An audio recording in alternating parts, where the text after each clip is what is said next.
जय हिंद। इस वीडियो में हम पढ़ने वाले हैं स्मॉल स्केल इंडस्ट्रीज के बारे में। स्मॉल स्केल इंडस्ट्रीज क्या होती हैं और इसका क्या इम्पैक्ट रहता है हमारी इंडस्ट्रीज पे। सबसे पहले स्मॉल स्केल इंडस्ट्रीज होती कैसे हम पहचानते हैं कि ये स्मॉल स्केल इंडस्ट्री है और ये लार्ज स्केल इंडस्ट्री है और ये अदर इंडस्ट्रीज है। तो इसका कुछ स्मॉल स्केल मतलब स्केल ये लोग इन्वेस्टमेंट को लेते हैं। इन्वेस्टमेंट का बड़ा होना या छोटा होना डिफाइन करता है कि ये स्मॉल है या लार्ज है। ठीक है। Industry in 1955 the village and small scale industries committee, जिसको कि हम कार्वे कमेटी भी बोलते हैं, इन्होंने आइडेंटिफाई किया कि स्मॉल स्केल इंडस्ट्रीज का काफी बड़ा इंपैक्ट हो सकता है रूरल डेवलपमेंट में। इसीलिए इन्होंने कुछ कंसेशंस या कुछ बेनिफिट्स स्मॉल स्केल इंडस्ट्रीज के लिए स्पेसिफिकली लेकर आए। वो क्या बेनिफिट्स थे वो हम नहीं पढ़ रहे हैं और ना हमें पढ़ाया जा रहा है। हमें पढ़ाया क्या जा रहा है, स्मॉल स्केल इंडस्ट्रीज होती क्या है। ठीक है। तो SSI is presently defined as the one whose investment does not exceed 10 crore. ये आज की डेट की बात हो रही है, मतलब टुडे। जब ये प्लानिंग स्टार्ट हुई थी 1951 में, the investment ceiling was 5 lakh. मतलब अगर किसी इंडस्ट्री का इन्वेस्टमेंट मैक्सिमम 5 लाख तक है तो वो स्मॉल स्केल इंडस्ट्री मानी जाएगी, उसके ऊपर वो मानी जाएगी लार्ज स्केल इंडस्ट्री। बट इस केस में, अभी के केस में ये लिमिट 10 करोड़ है। अब एसएसआई में फॉर एग्जांपल ये स्मॉल स्केल इंडस्ट्री, ये स्मॉल हो गई, ये इससे भी नीचे होती है माइक्रो, और इससे ऊपर होती है मीडियम, और फिर होती है लार्ज। हम लार्ज की बात नहीं कर रहे, हम मीडियम, स्मॉल और माइक्रो की बात कर रहे हैं। माइक्रो में जो इन्वेस्टमेंट होता है वो 1 करोड़ से ज्यादा नहीं होता। अगर वो 1 करोड़ से ज्यादा है और 10 करोड़ तक है तो हम उसको स्मॉल स्केल इंडस्ट्रीज बोलते हैं। और अगर वो 10 करोड़ से ज्यादा है और 50 करोड़ तक है तो हम उसको मीडियम स्केल इंडस्ट्री बोलते हैं। तो मीडियम, स्मॉल और माइक्रो, हम यहाँ पे सिर्फ इन्वेस्टमेंट की बात कर रहे हैं, हम यहाँ पे टर्नओवर की बात नहीं कर रहे हैं। आपके सिलेबस में नहीं है टर्नओवर, बट अगर मैं बात करूं टर्नओवर की तो turnover in medium is 250 crore, small में 50 करोड़ और माइक्रो में 5 करोड़। अगर 5 करोड़ से एक्सीड करता है, अगर 5 करोड़ तक है तो माइक्रो, अगर 5 करोड़ से लेके 50 करोड़ के बीच तक है तो स्मॉल, और 50 करोड़ से लेके 250 करोड़ तक है तो मीडियम। इसके ऊपर जो भी कुछ है, इसके ऊपर जो भी कुछ है दैट इज कॉल्ड लार्ज, मतलब वो लार्ज स्केल इंडस्ट्री में आ जाएगा। मीडिया इन्वेस्टमेंट अगर 50 करोड़ से ऊपर है तो वो लार्ज स्केल इंडस्ट्री में आ जाएगा। ठीक है। तो बस वही बात हो रही है। अब हमको समझ में आएगा कि स्मॉल स्केल इंडस्ट्री किसे कहते हैं, माइक्रो की लिमिट क्या है, मीडियम की लिमिट क्या है, स्मॉल की लिमिट क्या है।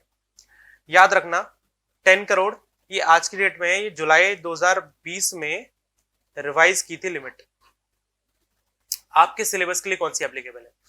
अगर ऑप्शन में 10 करोड़ लिमिट नहीं है तो याद रखना सिर्फ 1 करोड़ लिखनी है। क्या लिखनी है? 1 crore, because that is in the book. ये लिमिट ही मेंशन की हुई है, 1 crore is the limit which is applicable for your. ये जो मैंने बताया वो एक जनरल नॉलेज के लिए बताया जो आज की डेट में है। ठीक है। ओके। अब हम पढ़ेंगे कुछ कैरेक्टरिस्टिक्स एसएसआई के बारे में, यानी स्मॉल स्केल इंडस्ट्रीज के बारे में। पहला है एम्प्लॉयमेंट जनरेशन। अब सिंपल सी बात है। अब एक बात लो, ये एम्प्लॉयमेंट जनरेशन कैसे करता है और लार्ज स्केल इंडस्ट्रीज से कैसे बेटर होता है। अब अगर कोई लार्ज स्केल इंडस्ट्री है, ठीक है, तो उसका इन्वेस्टमेंट बहुत ज्यादा होगा स्मॉल स्केल इंडस्ट्री के कंपैरिजन में। ठीक है। अगर वो इसका इन्वेस्टमेंट बहुत ज्यादा है, इसका मतलब उन्होंने मशीनरीज और प्लांट एंड मशीन में बहुत ज्यादा इन्वेस्ट किया होगा और बहुत हद तक उनकी जो मशीनरीज हैं वो ऑटोमेटिक होंगी, ठीक है।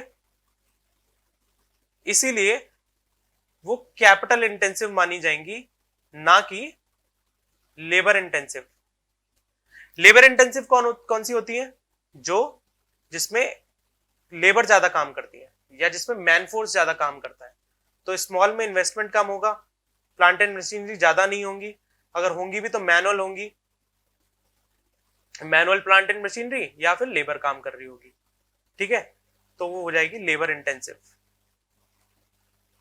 इसीलिए स्मॉल स्केल इंडस्ट्रीज सबसे ज्यादा एम्प्लॉयमेंट जनरेशन प्रोवाइड करती है। सबसे ज्यादा एम्प्लॉयमेंट जनरेट कौन करता है? Small scale industry. क्यों? क्योंकि उनका इन्वेस्टमेंट इतने बड़े लेवल पर नहीं होता ताकि वो automatic plant and machineries afford कर पाए, और ज्यादा से ज्यादा लेबर उसमें काम करती है।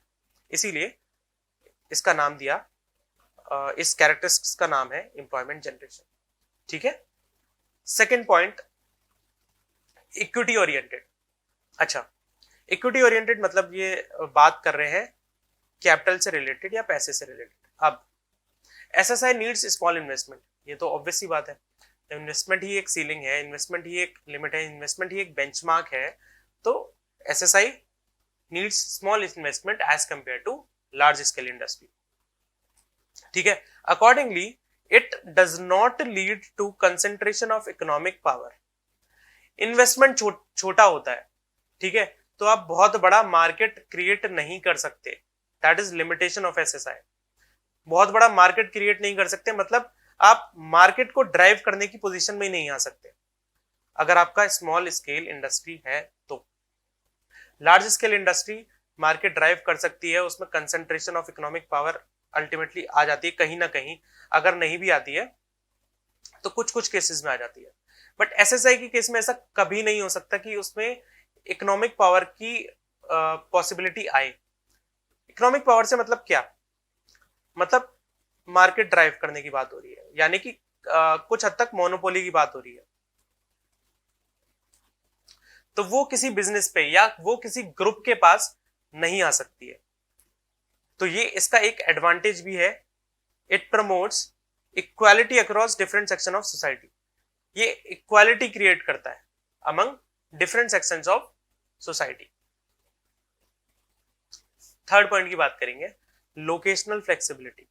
लोकेशनल फ्लेक्सिबिलिटी मतलब एसएसआई कहीं भी सेटअप हो सकती है विदाउट एनी रिस्ट्रिक्शन और without any thought process. But large scale industries के केस में ऐसा ज्यादातर नहीं होता। वो लोग मोस्टली अपने रॉ मटेरियल के सोर्स के आसपास ही कहीं अपना प्लांट सेटअप करते हैं, ठीक है। Large scale industry is often established close to source of raw material because of its requirement of raw material and its transportation cost. मतलब आप खुद अंदाजा लगाओ, लार्ज स्केल इंडस्ट्री है तो इन्वेस्टमेंट ज्यादा है, तो इन्वेस्टमेंट ज्यादा है तो बहुत ज्यादा बड़े लेवल पर उसका टर्नओवर भी ज्यादा है, टर्नओवर ज्यादा है तो बहुत ज्यादा उसका रॉ मटेरियल का लेना देना बहुत होगा। अगर रॉ मटेरियल का लेना देना बहुत ज्यादा है और उन्होंने दूर स्टेब्लिश कर दी कहीं इंडस्ट्री जाके, मैन्युफैक्चरिंग प्लांट जाके कहीं दूर स्टेब्लिश कर दिया, तो रॉ मटेरियल आने ले जाने में टाइम ज्यादा लगेगा, पहला। दूसरा, ट्रांसपोर्टेशन कॉस्ट ज्यादा लगेगी। तीसरा, रॉ मटेरियल के खराब होने के चांसेस ज्यादा हैं, या जिस ट्रक में आ जा रहा है सामान उसके एक्सीडेंट होने के चांसेस ज्यादा है।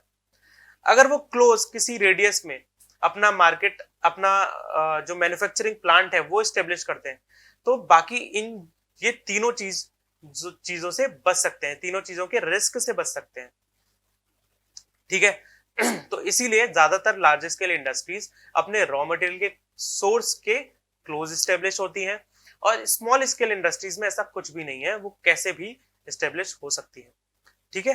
It is therefore contributing to balanced regional growth, इसीलिए वो एक बैलेंस्ड रीजनल ग्रोथ अपने साथ लेके चलती है, ठीक है। एसएसआई कंप्लीट हो गया है।